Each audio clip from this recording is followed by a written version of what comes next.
how to fix grades, light mode and dark mode on Samsung Galaxy S26 Ultra. So let's start the video. First of all, go to app library. Now here, so click on settings app.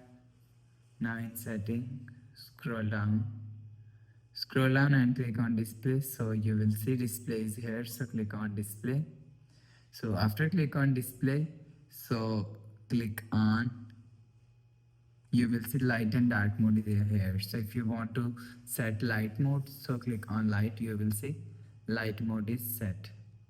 So if you want to set dark mode, so click on dark, you will see dark mode is set. So after setting light and dark mode from here, so after the process, go back to home screen, refresh phone. So that's how you can fix grayed out light and dark mode on Samsung Galaxy S26 Ultra.